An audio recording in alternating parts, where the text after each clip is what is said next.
essa estratégia, ela pode se perdurar pro resto da vida, né? Então, geralmente as estratégias que a gente usa na infância, a gente vai continuar usando pro resto da vida, né? Se a gente não tiver outro script, tá? Então, a autoterapia, ela surge também como uma necessidade da gente criar novos scripts, criar novos repertórios pra gente lidar com esses buracos, né? Então, por exemplo, se eu não sei que tem um buraco aqui, eu vou lá e piso e caio. Agora, se eu sei que tem um buraco aqui, eu posso desviar, eu posso dar um pulo e passar ele, né? Então, é muito diferente. E isso parte do princípio da gente conhecer, né? E entender que ele tá ali e que eu posso olhar para ele, por mais que ele seja assustador, seja uma cratera gigantesca, eu posso olhar e posso desviar, eu posso, sei lá, construir uma ponte, né? Para não cair mais nele, né? Então, a gente pode desenvolver outras estratégias para lidar com isso, tá? E aí eu tô dando um exemplo aqui, mas a gente pode pensar, nossa, em milhares, eu podia ficar aqui o dia inteiro falando milhares de exemplos para vocês, né, desses buracos que são. Por exemplo, um outro exemplo mais básico, né? Geralmente pais de crianças superdotadas vão ser pais de alto nível de funcionamento, né? Como eu falei para vocês, se são pais também superdotados, a chance desse pai ser de um alto nível de funcionamento também é maior, né? E aí, se esse pai é altamente workaholic, tem um engajamento muito grande com o trabalho, esse pai vai estar menos tempo com essa criança, né? Essa criança pode desenvolver uma privação emocional, né? Ela ficava muito com as babás, ela ficava muito tempo fazendo muita atividade porque esses pais não tinham tempo para ficar com ela, né? E aí pode ser que ela desenvolva a sensação de que não tem ninguém para me proteger, não tem ninguém aqui para me amparar, por mais que ela sinta que o pai e a mãe estavam ali. Mas aquilo que ela precisava, por exemplo, essa situação do bullying. É muito comum crianças superdotadas sofrerem bullying na escola e não contarem para ninguém. Ou sofrerem abuso e não contarem para ninguém. Por quê? Porque imagina só, eu dar mais um trabalho para minha família. Minha família já faz muita coisa, né? Olha, meu pai corre para lá da empresa e tal.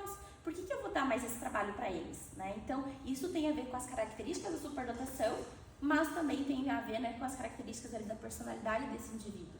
E aí, então, eu trouxe aqui alguns critérios, né, que a gente vai pensar. Quem são essas crianças, né?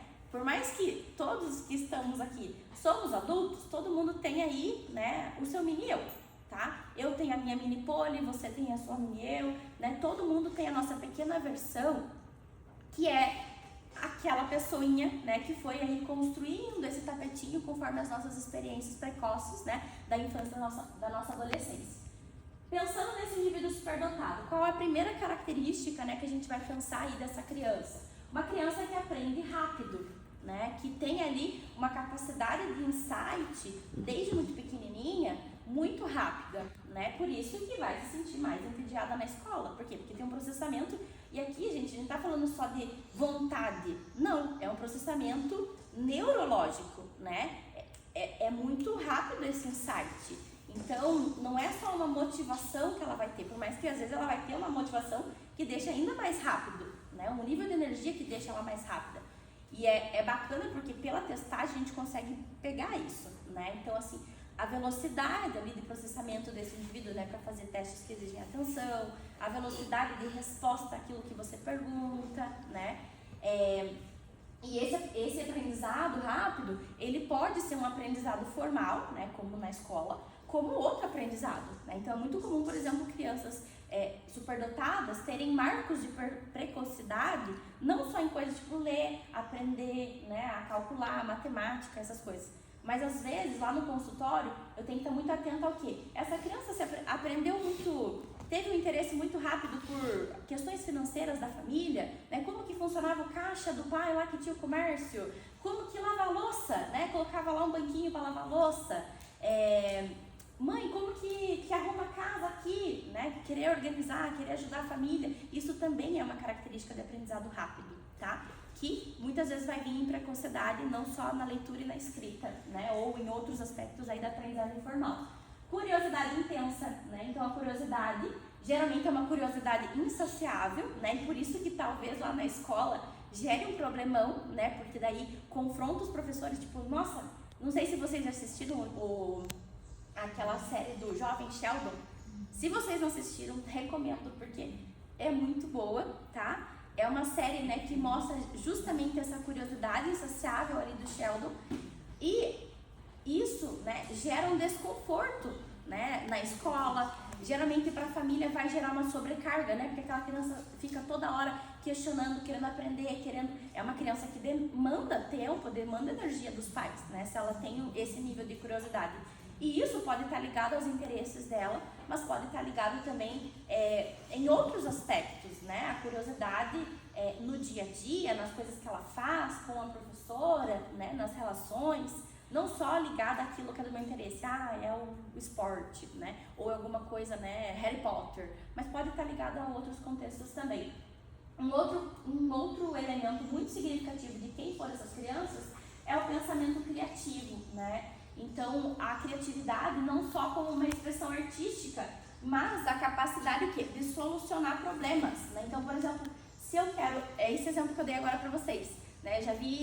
Teve mães já que me mandaram fotos, né, dessa criança pequenininha colocando uma cadeirinha, aquelas cadeirinhas de criança, né, para lavar a louça.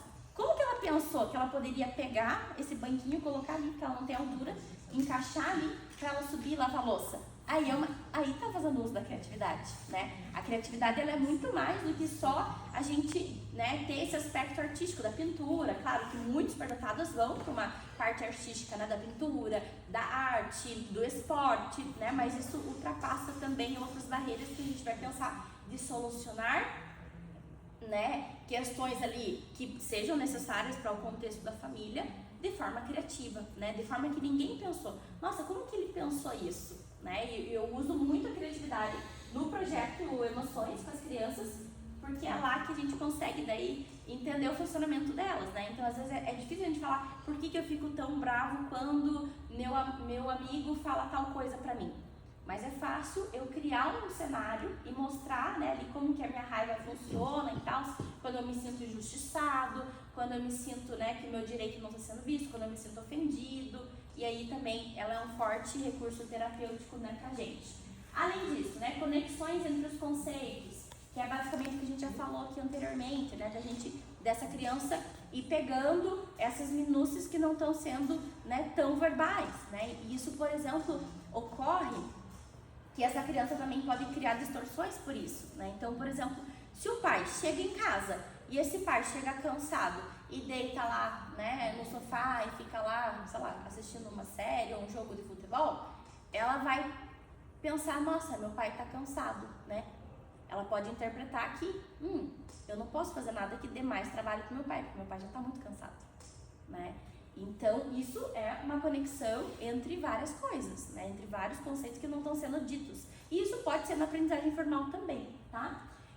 Habilidade, né, de ver além, então de ver essas percepções que não estão sendo explícitas, que é isso que eu falei pra vocês, né, de expressões sociais, de capturar o que é justo e o que não é justo, né. Então muitos superdotados, as crianças, eles vão se envolver em problemas, né, em conflitos na escola para defender os amigos, né, porque não tá vendo que a professora foi justa com o outro, né. Então tá vendo além, ninguém tá vendo injustiça em nada. E às vezes a gente vai até pensar que são indivíduos que buscam pelo em ovo, né? Por quê? Porque eles estão tão atentos a tantos detalhes do que está acontecendo, da manipulação dentro das relações sociais, né? Do que está acontecendo ali nessa relação, se está sendo justo, não está sendo justo, o jeito que a pessoa está expressando, o jeito que a pessoa está falando, o tom de voz, a expressão facial, se faz uma carinha assim, o que será que ela quis dizer com isso, né? É uma atenção excessiva aos detalhes, né, desde muito pequenininho, e isso pode desenvolver também crenças negativas, né, porque nem sempre alguém que faz uma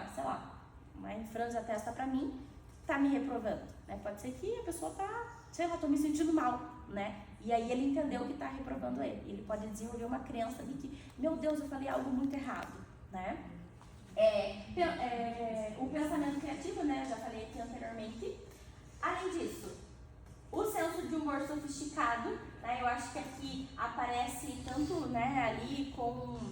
E aqui é difícil, né, porque tem uns bem introvertidos que não vão trazer com tanta, né, clareza esse senso de humor, mas às vezes eles vão fazer piadinhas, né, que ninguém entende na sala de aula, né? Por exemplo, se está percebendo uma injustiça, pode fazer uma piadinha ou uma tiradinha ali com a professora, né? Então, eu vejo que isso depende muito do temperamento. Se é um temperamento mais extrovertido, a chance, né, de ter esse comportamento ali no cotidiano é muito legal.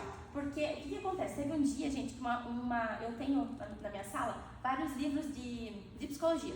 E tem um livro que se chama Psicopatologia, uma bíblia, assim, tem todos os transtornos lá dentro. E aí essa criança entrou, é uma criança superdotada, ela estava fazendo avaliação, e aí ela ficou pensando, psicopatologias, nossa, eu nunca pensei que os patos iam aos psicólogos. Né? Então, assim, é uma coisa que, tipo, eu jamais ia pensar uma coisa dessa, né? Mas ele fez uma piadinha ali, uma sacadinha, fiquei tipo, que legal, né? Mas assim, a gente vai perceber que às vezes, sei lá, ninguém que entrou no meu consultório falou sobre isso. Até hoje nunca ouvi em lugar nenhum alguém falar sobre isso, né? Então isso também pode aparecer. As características, né, de alto padrão de funcionamento e perfeccionismo. Isso também aparece desde pequenininho, né?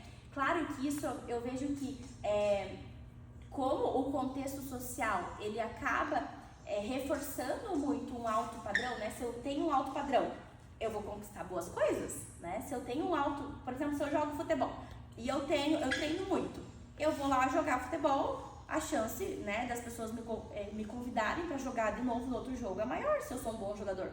Então isso é muito recompensado, né? O perfeccionismo, esse alto nível de exigência vai sendo muito recompensado ao longo de toda a vida, né? E vai conquistando bons recursos, né? Nunca vi ninguém que tenha um alto nível de perfeccionismo, não conseguir as coisas, né, ali, por exemplo, de boa carreira, de boa profissão, de bom desempenho naquela atividade, seja no concurso, seja no esporte, seja na música, porque é isso que vai me levar ao direcionamento dos meus potenciais. Só que o que acontece? Lá na vida adulta, isso fica tão exacerbado que gera sintomas, né? Então vai gerar, por exemplo, eu fico tão preocupado que eu preciso passar no concurso, se eu sou lá um advogado e eu quero fazer um concurso para tal coisa, eu fico tão preocupado que eu estudo, e daí chega na hora, eu vomito, porque eu tô tão ansioso e não consigo fazer a prova, né? Ou eu fico tonto, ou né, eu não consigo nem dormir, e daí na hora que eu vou fazer a prova, meu Deus, eu tô morrendo de sono, porque eu não consigo, né, fazer essa prova. Então, é muito comum, de lá na vida adulta, e até, por exemplo, eu vejo que, até antes ali, acho que na idade jovem, adulto, na entrada, assim, dos vestibulares, já começa a ter sintomas muito patológicos, né, desse perfeccionismo e dessa ansiedade também relacionada ao alto padrão de funcionamento, né. Perguntas complexas, né, então, que aqui novamente entra essa complexidade. Então é um indivíduo que muitas vezes vai produzir muitos insights e vai fazer muitas conexões, né? E isso vai trazer uma complexidade de pensamento. A gente tem um termo de pensamento arborizado, né? Eu penso uma coisa e daí o meu cérebro já pensa outra coisa, já se conecta com outra teoria, mas aí tem uma outra teoria e aí eu vou indo e quando eu vejo, meu Deus, né? Virou uma nuvem gigantesca de complexidade, né? Por quê? Porque as coisas estão todas ligadas, né? Se eu for pensar, terapia do esquema vem da psicanálise vem não sei do quê, e daí tem outras abordagens da psicologia, e isso vai embora, né? E às vezes essa complexidade também pode levar ali ao esgotamento, tanto na entrada, né, ali da vida adulta, quanto, né, ali nos indivíduos mais de 40 anos pra frente, né? Que eu vejo que traz muito adoecimento. Um senso de justiça forte, né, bem apurado desde pequenininho, então aquela criança que, e até, gente, é engraçado porque como eu faço, né, esse projeto com os adultos superdotados, muitas vezes quando eu tô dando aulas, tem coisas que eu fico pensando sobre o meu próprio funcionamento, né, e esses dias atrás, eu tive um insight de uma coisa que eu nunca tinha percebido, né, sobre o meu funcionamento. Quando eu era bebezinha, né, bebezinha muito pequenininha, meus pais sempre falaram, né, e ao longo da minha vida inteira eu escutei eles contando esse fato para todo mundo, né, e eles falavam assim, a Poliana, quando ela era criança, ela chorava porque ela queria uma coisa. E aí a gente não dava porque não tinha, ou porque, sei lá, naquele momento não dava e tal. E aí, beleza. Aí de tanto que ela chorava, a gente ia lá e fornecia isso pra ela. Só que daí quando a gente fornecia, ela continuava chorando. Ela chorava, e aí ninguém entendia o porquê que eu chorava, né? E hoje, a semana passada, veio esse tim na minha cabeça, né? Por que eu chorava tanto? Eu acho que tem a ver, e aí fez total sentido pra mim, da minha percepção, ainda muito pequenininha, de que não era justo eu ter esperado tanto tempo para eles terem fornecido aquilo pra mim. Eles poderiam ter fornecido aquilo antes, porque eles tinham condições, né? Não era uma coisa tipo assim, meu Deus, eu queria uma coisa muito exacerbada. Não, era uma coisa básica que eu queria e eles não estavam dispostos para oferecer para mim. E pelo meu senso de justiça apurado, fazia com que eu percebesse que agora eu não quero mais, né? E aí era isso que eu tinha daí. Eu tinha uma resistência. Agora eu não quero mais. E daí eu chorava porque eu não queria mais, né? Porque eu queria antes. E aí ninguém me entendia. E isso é senso de justiça, né? Não é só eu defender. Claro que muitos superdotados daí na vida adulta vão, né, se envolver com ações de voluntário, né, de sensibilidade à dor do outro, de justiça social, né, vão ter esse senso de vontade, né, de cuidar do outro, de devolver para a sociedade e tal, muito aflorado, e na infância isso já aparece, né, mas não é só isso, né, também existe esse outro exemplo que eu falei para vocês. Características do hiperfoco, né, que o hiperfoco basicamente é o quê? Uma atenção excessiva a uma coisa só, né, e aí desde pequenininho, então eu tô tão interessado nessa coisa que eu gosto muito, e aí eu esqueço de comer, eu esqueço de parar para tomar água, eu esqueço que, nossa, tinha um dia lindo lá fora e eu fiquei o dia inteiro lendo esse livro, né, ou jogando esse jogo, ou fazendo treinando um esporte que eu faço, e isso na vida adulta gera um problemão, né, por quê? Porque daí eu entro no hiperfoco, né, e eu começo a trabalhar, e esqueço de outras áreas da minha vida, né? Eu esqueço que eu tinha que fazer atividade física, eu esqueço que eu tinha que parar lá 11 horas e pedir minha comida, porque senão, né, a comida não chega automaticamente na minha casa, né? Ou fazer a comida, e aí isso pode gerar vários outros problemas na vida adulta. Então pode gerar a própria sobrecarga do burnout, né? Pode gerar ansiedade, né? Porque daí quanto mais, é como se fosse, não sei se vocês lembram, né? Mas quando eu era criança tinha aquele desenhinho do Dick Vigarista, não sei se vocês vão lembrar daquele desenhinho que era pegue o pombo, e era uma missão impossível, né? Ficava todo o programa ali, todo o desenhinho tentando catar o pombo e nunca conseguia, né? Subia, descia, ia para todos os lados, e assim eu hiperfoco. Quanto mais eu aprendo tal coisa, tem mais 1000 coisas para mim aprender, né? E aí eu vou tentando aprender, e isso se torna, né, um ciclo ali sem fim, e isso vai retrocedendo, retroalimentando padrões, né, de funcionamentos disfuncionais, dificuldades de autocuidado, né, na alimentação, e daí a gente pode pensar que compulsões podem entrar aqui, né? Então eu tô tão hiperfocada em tal coisa que eu quero aprender e tal, e aí depois eu vou lá, tô tão cansado que eu vou para uma compulsão alimentar, vou usar uma substância psicoativa, vou usar, né, uma substância psicoativa que me faça relaxar, né, para amenizar esse desconforto, mas outras áreas da vida estão sendo negligenciadas, né? Sensibilidade e empatia, como eu falei pra vocês, isso desde pequenininho é muito significativo, né? Esse olhar dessa criança percebendo essas minúcias das coisas, né? E essa empatia não é só de se colocar no lugar do outro, mas daí se envolve, né, com o senso de justiça, de muitas vezes defender o direito do outro, de prestar atenção em coisas, né, que os outros não estão prestando atenção naquele contexto, né?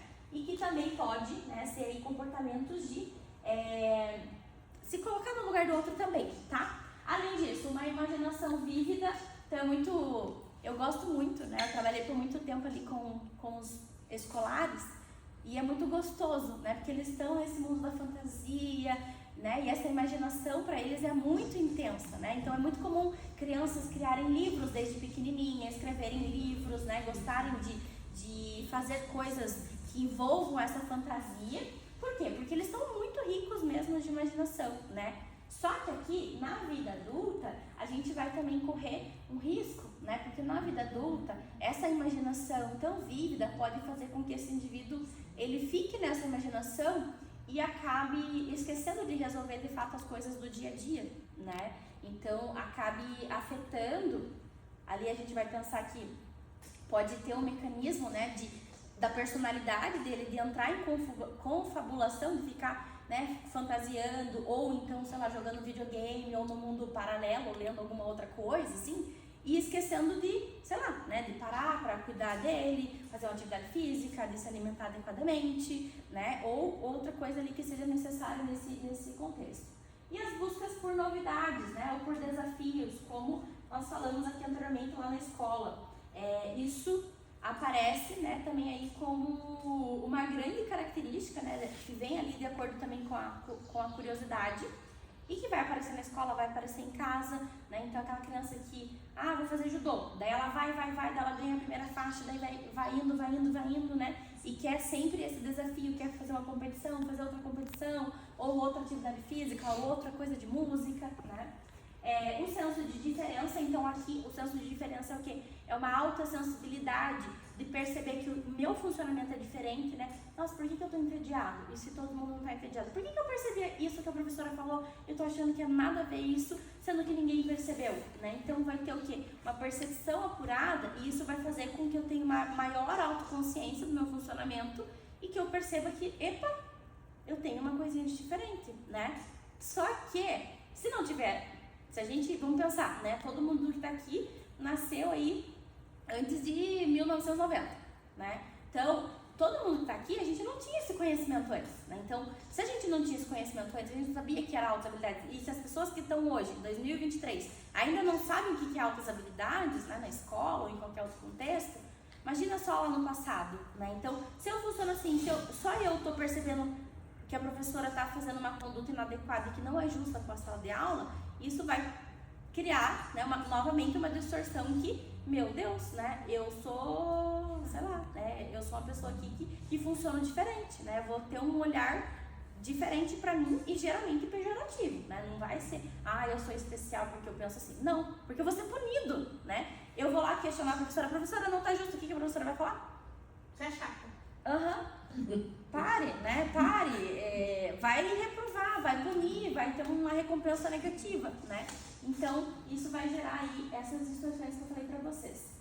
E aí, isso gera também, né, isso que eu falei pra vocês, dessa autoconsciência. Por isso, gente, que também a minha paixão é pela superdotação. Por quê? Porque eu vejo que desde muito pequenininhos, eles são muito autoconscientes sobre o funcionamento deles, né? E eles são muito curiosos. Então, eu vejo que há uma diferença significativa, né, entre todas as crianças que eu já atendi pessoas, né, que não estão ali dentro da superdotação também, mas eu vejo que essa vontade por querer conhecer, essa vontade por querer saber, né, por que eu fico bravo, por que eu tô triste, né, de estratégias que me ajudam a lidar com a minha tristeza, eles são altamente engajados no processo de psicoterapia, e isso se torna muito interessante, né, para o terapeuta e para eles também, que daí favorece, né, o vínculo entre nós dois como, né, uma dupla que a gente forma como terapeuta. E isso faz, né, com que esse indivíduo, ele desenvolva um senso maior, né, também de responsabilidade sobre o momento presente dele, tá? E aí, né, como que eles se sentem hoje, né? Então eu trouxe aqui, basicamente eu já falei algumas coisinhas, algumas características para vocês, né, mas hoje, então esse adulto chega com muita intensidade emocional, né, com sintomas aí de ansiedade, de depressão, né, eu tenho muita raiva dentro de mim, e daí eu vou lá e uso alguma substância psicoativa para lidar com essa raiva, né, uma empatia profunda que pode ser em relação, né, a se transformar numa esponja que vai absorvendo tudo desse contexto, né, problemas que é do outro, da família, daí eu me misturo nesse problema da minha família, eu me misturo nesses problemas do meu trabalho, né, a sensação de diferença, ela vai perdurar, mas aí ela vai gerar distorção cognitiva, né? Eu sou diferente dos outros, eu sou inadequado, eu sou esquisito, eu sou estranho, né? Ela vai se evoluindo mais pejorativamente, né? Nunca vai pro outro lado. E se vai pro outro lado, geralmente tá hipercompensando, tá fazendo ao contrário, né? Se é, por exemplo, um indivíduo que ele traz assim, eu sou excelente, eu sou muito bom naquilo, geralmente ele tá fazendo ao contrário do que verdadeiramente ele sente. Ele tá falando que ele é bom, né, igual um pavão, tá? Mostrando pro mundo ali esse potencial dele, mas realmente lá no fundo dele ele se sente, né, inferior, se sente pequeno, se sente esquisito, né? Mas tá demonstrando aí esse comportamento para hipercompensar. Além disso, né, vai trazer uma sensibilidade à injustiça muito ainda mais exacerbada, a autoexigência e o perfeccionismo, como eu falei para vocês, ficam ainda mais exacerbados. Isso vai gerar daí todos esses prejuízos que eu falei para vocês anteriormente, né, do burnout, do esgotamento. E a curiosidade e a inquietação, elas acabam também se perdurando ali, e é muito comum, por exemplo, esse adulto superdotado encontrar as estratégias, né, de ficar picando, ficar se movendo, ficar se pinicando, ficar mexendo o cabelo, ficar batendo o pé, né, e ter essa inquietação que ela passa só da agitação mental também pro organismo, né, que eu preciso, pra fazer alguma coisa no meu trabalho, eu preciso ficar fazendo alguma coisa, né, pra me concentrar. Além disso, a gente vai ver que muitas vezes ali na fase adulta ainda vai ter uma dificuldade de lidar com questões, né, que envolvem ali a intolerância por esse senso de justiça estar muito exacerbado, né, e isso pode também dificultar ou gerar conflitos dentro da comunicação social, da interação social, né, no contexto que eu vivo. E aí a gente vai pensar também que a paixão e o entusiasmo intenso por aquilo que é do meu interesse, isso se perdura, né? Isso não muda, só vai encontrando novas fontes, né? Então lá na vida adulta, o meu entusiasmo é outra coisa, né? Mas isso vai gerar vai ativar vários outros comportamentos que a gente falou. Vai ativar o hiperfoco, vai ativar a curiosidade, vai ativar, né, a minha atenção excessiva aos detalhes, vai ativar várias características em mim, e isso vai continuar se retroalimentando, né? Porque é o meu funcionamento. E pode gerar, né, a sobrecarga ali de estímulo, que é basicamente, né, essa sensação de me sentir bombardeado por tudo ali que eu faço. E aí, pensando na vida adulta, além disso, tem outras coisas, né, que começam a surgir: filhos, trabalho, né, não tenho mais tanto tempo disponível para estar direcionado para aquilo que é só do meu interesse, né? Então, também tenho que equilibrar vários pratos que vão surgir na minha vida. Agora tem um filho que é superdotado também, né, para lidar com essa intensidade emocional dele.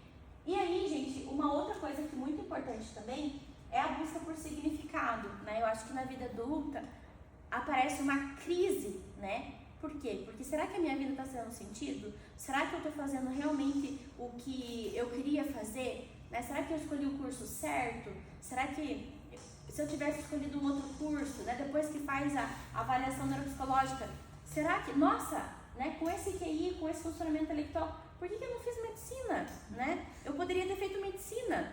E aí vem toda uma crise existencial ali, né? E isso é muito difícil de lidar. Além disso, gente, a gente vai ver que na vida adulta, né, é comum aparecer algumas psicopatologias, né? Alguns adoecimentos. Quais que são comuns?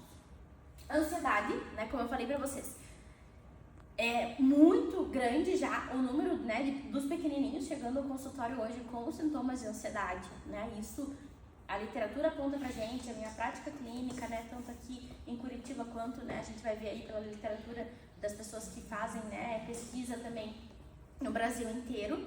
A gente vai ver que a ansiedade, né, ela é ali uma das principais, mas assim, todos esses aqui, gente, ansiedade, depressão, burnout, é a pontinha do iceberg, tá? É o que a gente vai ver. Ah, nossa, tá ansioso, tô tendo crise de pânico. Ah, né, não dorme de noite porque fica preocupado no outro dia o que vai fazer com aquele trabalho, né, que tem que cumprir. Meu Deus, tenho tantas coisas amanhã que, meu Deus, né, não consigo nem dormir hoje.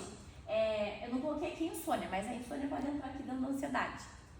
A depressão, né, como eu falei pra vocês, que tá ligada a uma depressão existencial. Muitas vezes pessoas superdotadas que têm lá muitos traumas ou tiveram uma família altamente disfuncional.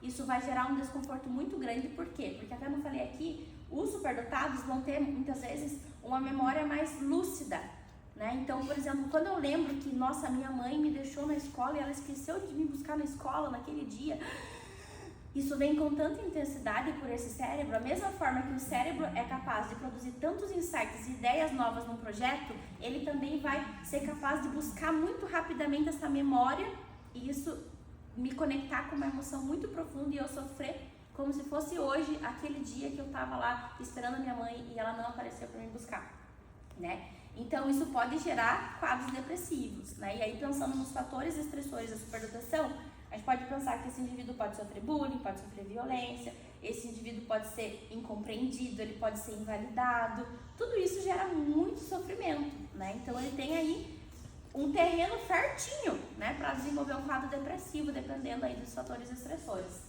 E além disso, a síndrome de burnout, né? Vamos pensar que é um carrinho que está funcionando a 150 km por hora desde 5 aninhos, né? Não parou para descansar nem um minuto.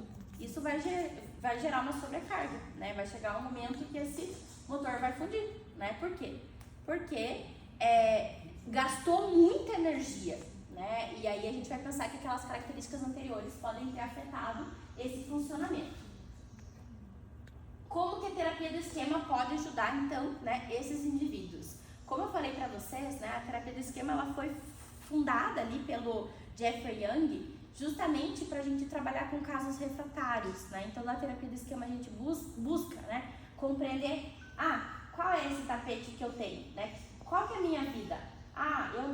Poliana, eu nasci lá em São Miguel Arcanjo, com meu pai assim, assim, assado, uma família assim, assim, assada. Eu vou entendendo, né? E a partir desse entendimento, através de conhecimento mesmo que eu vou tendo, eu vou vendo, né, como que foi esse meu funcionamento. Na terapia do esquema, a gente vai entender que existem o quê? Necessidades emocionais básicas que todos os indivíduos precisam para além de ter uma caminha quentinha, comida gostosinha, né, água para beber, pai e mãe para estar ali, né? Além de tudo isso, eu preciso de 5 coisas. O que eu preciso? Vínculo seguro, ter alguém para confiar, né? Ter alguém para contar, ter a sensação de que eu tenho alguém, se eu precisar de alguém para me proteger, para me amparar, para qualquer coisa, essa pessoa vai ser essa aqui, né? É a primeira e a mais básica de todas elas. Segundo, eu ter autonomia, né? Eu experimentar as coisas, mas eu ter a capacidade também de tentar, né, fazer tentativas, né, de não ter ali uma família que vai engolir a minha necessidade, né, que vai fazer tudo por mim, ou uma família que seja totalmente negligente e que deixe eu fazer tudo, né, e que sempre tem que desenvolver o meu mini adulto para fazer tudo sozinho. Então a gente precisa ter essa autonomia de forma equilibrada, né. Em alguns momentos eu posso tentar sozinho, mas em alguns momentos eu vou tentar, mas a minha mãe com o meu pai tem que estar ali junto comigo, né. Liberdade para a gente expressar os nossos sentimentos e nossas necessidades e nossas vontades, né? Então aquela criança pensando que uma das características da superdotação é a intensidade emocional, né? Eu preciso ter um lugar, né? Então, por exemplo, quando vem essa raiva, é muito comum, por exemplo, crianças superdotadas terem dificuldade, serem fofíssimas, né? No consultório, na escola, e chegar em casa, meu Deus, né? Parar o videogame para ir tomar banho, meu Deus, se transforma, né? Vira ali, eu vou tomar banho, eu não quero tomar banho, não vou tomar banho, né? E vinha uma intensidade de raiva muito exacerbada. E a família não saber lidar com isso. Então, a gente vai pensar aí nessa liberdade, né? Para ter um lugar para expressar esse desejo e essas emoções. Quarta necessidade, ter lugares de espontaneidade, lugares genuínos, né? Ter trocas genuínas com outras pessoas, se divertir, né? Ter espontaneidade ali dentro dessas relações. E quinto, a gente receber limites, né? É importante, por exemplo, que eu sempre dou esse exemplo que eu gosto muito. E quando a criança está aprendendo a andar, a primeira coisa que ela vai fazer, ela vai olhar o ambiente, né? Ela vai abrir as portas, ela vai querer enfiar o dedo na tomada, né? Então, o que é importante? É importante que o pai fale, não coloca o dedinho ali dentro, né? Por quê? Porque se ela colocar o dedinho, ela vai levar um choque, né? E isso é perigoso para ela. Então, o pai precisa dizer não para essa criança, porque senão ela vai, né, se ferir se ela enfiar o dedo dentro da tomada, né? Então, os limites, eles são importantes. Só que o excesso de limites ou a falta de limites vai gerar também, né, problemas aí para a vida adulta, né? Seja de permissividade ou, né, muito rígido ali em relação a esses limites. Então, são essas 5. E aí, a falta ou o excesso, tanto de um lado quanto do outro, não vão suprir o que eu preciso, né? O que esse superdotado precisava para se desenvolver adequadamente. Então, por exemplo, uma família muito grudenta, nossa, que tá toda hora ali com aquela criança e tá em cima daquela criança e não deixa essa criança pousar na casa de ninguém porque né, não gosta ou não tem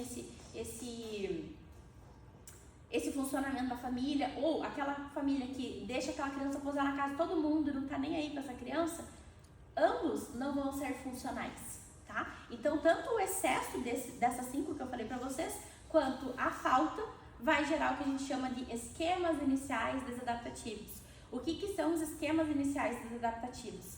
São crenças, são modos de funcionamento, são ativações de emoções, né? São percepções que a gente tem sobre o mundo. Então, por exemplo, se eu tenho uma família que, nossa, me deixava dormir na casa de todo mundo, eu posso desenvolver uma sensação de que meus pais nem ligam pra mim, né? E essa sensação de que meus pais nem ligam pra mim pode, né, desenvolver o que a gente chama de um esquema de abandono, né? Não tenho ninguém, porque meu pai e minha mãe nem ligam pra mim, tá? E aí, quando a gente fala de terapia de esquema, a gente vai pensar em quê? Que existem 18 esquemas iniciais desadaptativos, que são 18 percepções, né, desajustadas que a nossa personalidade pode formar, né, que são o quê? Crenças, são sentimentos, né, que a gente vai tendo sobre o nosso próprio funcionamento e que vai gerando aí algum desconforto, né, e padrões disfuncionais de funcionamento. Então, quais são todos eles? Sensação de instabilidade dentro dessas relações, uma pouca confiança nos outros, né, que é basicamente isso que eu falei para vocês do abandono. Sensação de que os outros vão abusar das minhas habilidades ou que vão se aproveitar de mim de alguma forma, né?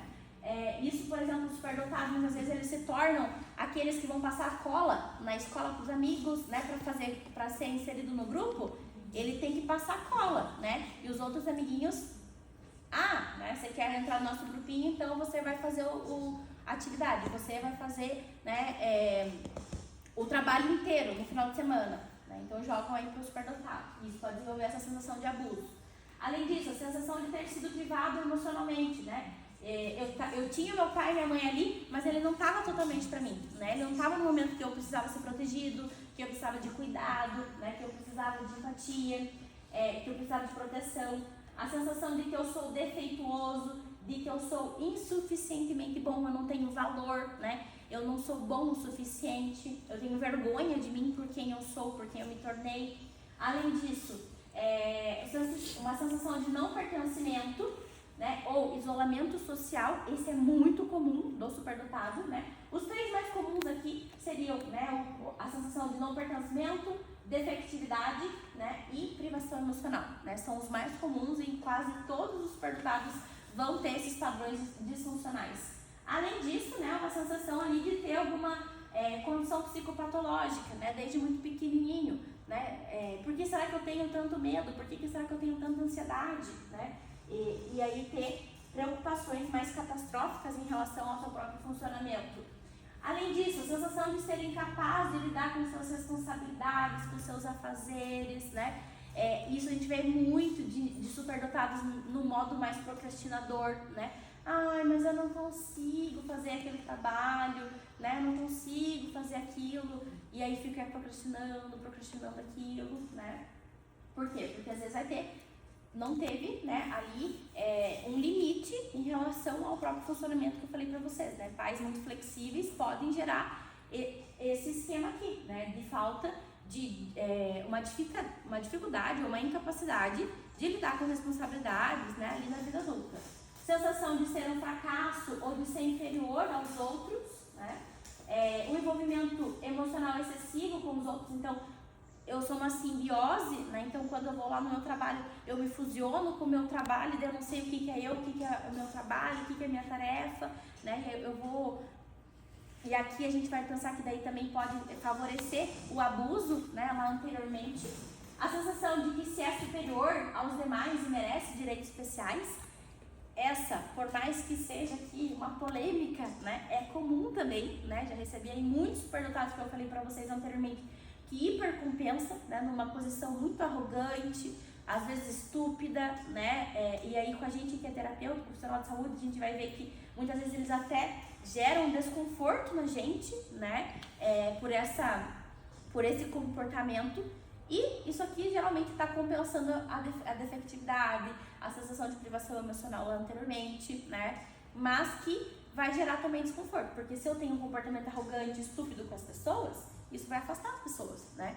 E isso pode levar às dores lá anteriormente que eu falei pra vocês, né? E para finalizar aí, então, dificuldades para lidar com a frustração na fase adulta, a busca de aprovação, do reconhecimento, da atenção dos outros, né? Aquele superdotado que quer fazer muita coisa, mas com uma vontade sempre de ser reconhecido, de ser aprovado pelas pessoas, por esse lugar. Por quê? Porque era aquela criança que só quando ela tinha muito esforço, ela conseguia muita coisa, que o pai e a mãe olhavam para ela, né? E aí ela vai repetir esse padrão na vida adulta.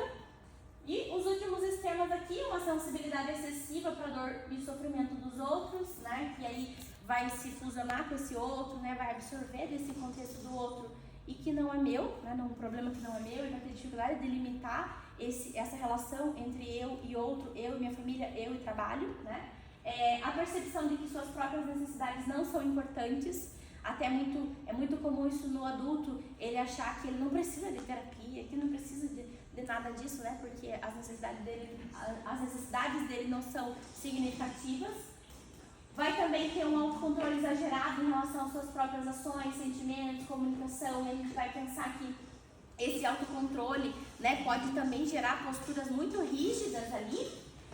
Sensação constante de que algo ruim possa acontecer. Então, aquela pessoa que eu atendo, né, uma paciente que ela mora lá fora do país, numa instituição, uma das mais reconhecidas do Brasil, e lá, né, ela está assim, no mais alto do cargo, e ela acha que ela está procrastinando, que ela não está resolvendo problemas, né? Ela está no mais top do top, de tudo que ela poderia alcançar na carreira dela, e a nível das instituições aqui do Brasil, ela está na mais top também. E lá ela tem a sensação que ela é uma fraude, que ela não vai conseguir, que ela tem um problema, né? Então, é isso que a gente está falando, né? São distorções.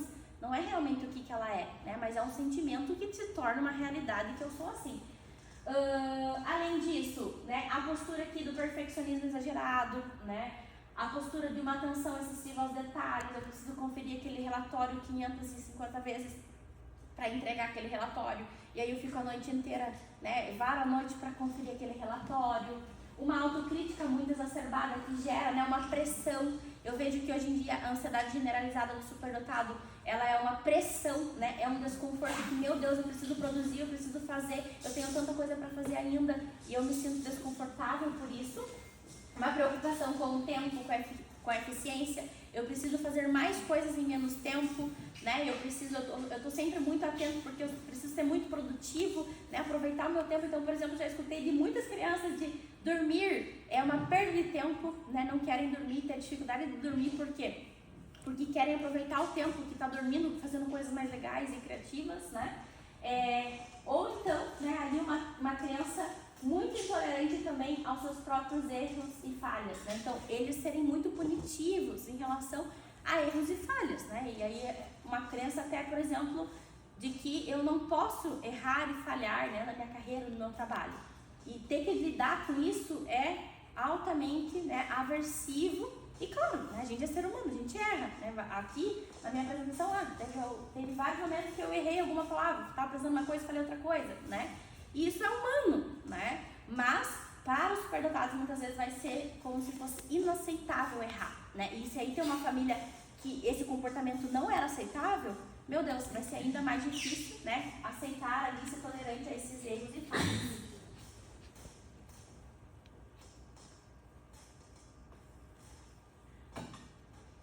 E aí, gente, né, ao longo aí da autoterapia, eu tenho desenvolvido, né, todos esses esquemas que eu falei aqui pra vocês, né, falei rápido porque a gente apertou o nosso tempo. Eu tenho desenvolvido aí, né, com os superdotados, muitas técnicas para que, né, técnicas do psicodrama, de encenação, de roleplay, né, que é eu encenar comigo mesmo, técnicas, né, ali que buscam essa investigação de como o meu funcionamento ele funciona, tudo isso, né, de uma forma também muito criativa, né, porque eu acho que lá na fase adulta a gente precisa também estimular a criatividade, né, e a criatividade eu vejo que ela é uma grande aliada no tratamento do superdotado. Então hoje, por exemplo, eu tenho adultos no meu curso de autoterapia que eles estão espalhados, né, pelo Brasil, pelo mundo inteiro. E é um grupo que vira e mexe, né, cada um tá experimentando uma coisa diferente, né? Então pintando, fazendo artes marciais, né, se aventurando no esporte, para se expressar, né, e buscando essa autocompreensão sobre o próprio funcionamento. E aí, gente, para finalizar, eu deixei aqui para vocês uma condição especial, né, até vou passar aqui para descoberta, como eu falei no início ali, né, eu lancei aí o mês passado o e-book da Pequena Poli, né, que são ali as descobertas da Pequena Poli, que são e-books, né, psicoeducativos que trazem características da superdotação através de uma linguagem infantil, né, que buscam psicoeducar, né, buscam a gente estimular, porque a gente não sabe, por exemplo, né, primeiro a gente, é comum eu receber adultos com 40, 30 anos e não saberem o que é o medo, né, o que o medo ativa nelas, né. Isso que eu tô sentindo, essa dor de barriga que eu sinto lá na hora que eu tô né, conversando com o meu chefe, é medo, né? Então, com esse intuito, né, eu desenvolvi aí esse projeto. E a primeira, né, delas é a Caverna da Escuridão, que é uma historinha voltada, né, para uma caverna onde muitas coisas acontecem dentro dessa caverna. E aí a Pequena Poli, ela vai investigando, né, todo esse percurso ali com um dinossauro, que é o dinossauro preferido dela. E além disso, né, tem um joguinho que você faz com a criança, né, seja o pai, seja o terapeuta, seja a professora, né, faz ali com a criança, tanto individual ou em grupo, para psicoeducar sobre esses medos, né, de enfrentar o nosso próprio funcionamento, né, que seria os nossos próprios medos, né, a nossa própria história. E aí a gente tem lá um joguinho também da Caverna da Escuridão. Eu deixei, gente, aqui pra vocês um cupom, né, caso vocês tenham interesse. Essa historinha, ela tá na Hotmart, tá? Mas aí vocês conseguem colocar esse cupomzinho aqui, CWP30, eu deixei lá 30% de desconto pra vocês. Até amanhã, né, pra quem quiser ir comprar, tá bom? Então, se quiserem, depois qualquer coisa eu mando pra Cláudia a apresentação, daí vocês conseguem, né, ali, se vocês não tiraram foto agora, tá? Além disso, desse projeto da autoterapia que eu falei pra vocês, eu deixei aqui também um outro, aqui não deixei cupom de desconto porque não tá, né, na Hotmart, mas eu deixei também um cupom de desconto, né, aqui pra vocês, deixei o QR Code pra vocês darem mais uma olhadinha, né, quem quiser ali ter mais interesse sobre isso, pode entrar ali no formulário, que tem todas as informações sobre como funciona todo esse percurso, né, de como são feitos aí esses encontros, essas aulas gravadas, tá bom? Eu deixo aqui pra vocês aí também um cupomzinho de desconto. E é isso, gente. Muito obrigada. Fico à disposição. Não sei se tem alguém que tem alguma perguntinha.